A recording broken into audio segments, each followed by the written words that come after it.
It took me 5 wallets to go from making this to making this, and it all started with somebody else's work.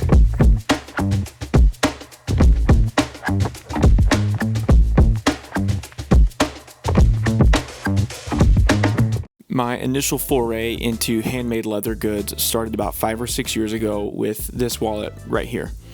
It's the OpenSea Hot Rack, and I loved it. It was small, minimal, did a lot of things great. There's a few things that I think I would change now, but for what it is and what it's supposed to be, it does a great job. But that was my first nice wallet, and it really scratched my itch and made me want more, but at the time I was a broke college kid, couldn't afford more, so it's been my wallet for the last 4 to 5 years. When I got into leather myself early in 2025, I got a starter kit for Christmas from Amazon and some cheap bellies from Tandy, and I made this right here. It's super thick, it's chunky, the stitches look like garbage. I mean, it doesn't get a whole lot worse, but I had to start somewhere. When I finally sold enough cheap keychains and leather trays with that belly hide to pay for some newer, nicer stuff, I got a box of scraps online and was able to make this, my second iteration that I like to call the face only a mother could love. This one obviously has a lot of things that could be better about it. It's got a pretty crooked stitch line on the back.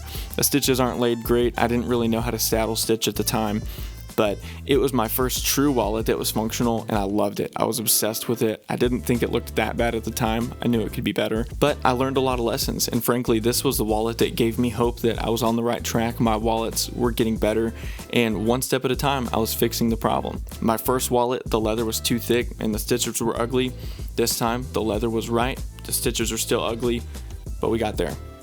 And that brings me to wallet number 3. As you can see, the stitches on this one are quite a bit better. Everything's a little bit more evenly spaced, but I was super proud of this one. And honestly, to this day, I still am pretty proud of the work that I did there. I had finally figured out how to really saddle stitch. Everything was the way that it should be. I really don't have any gripes with it, but as any good craftsman would, you always keep improving. And that has led me to my latest iteration.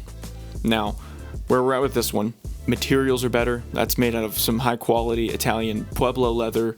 The stitches are better. I upgraded to some French pricking irons. And at this point, I've probably made about 50 wallets in my career now.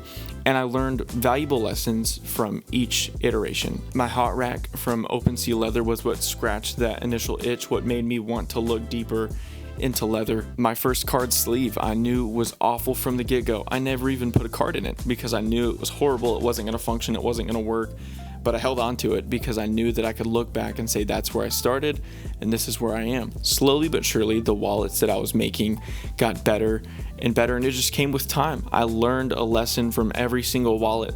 On my first card sleeve, I learned that it really matters a ton what leather you choose to make a project with.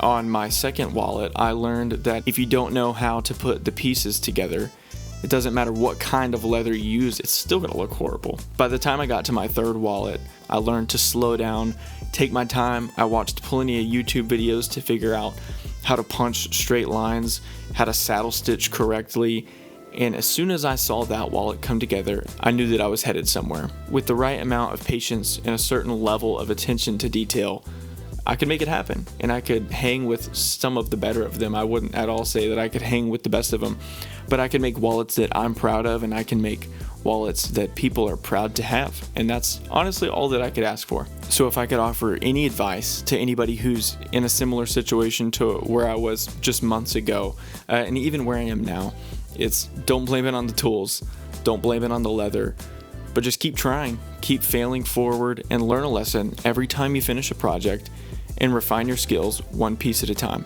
I hope this video has been helpful and encouraging. If you want more like it, be sure to like and subscribe, and I'll catch you on the next one.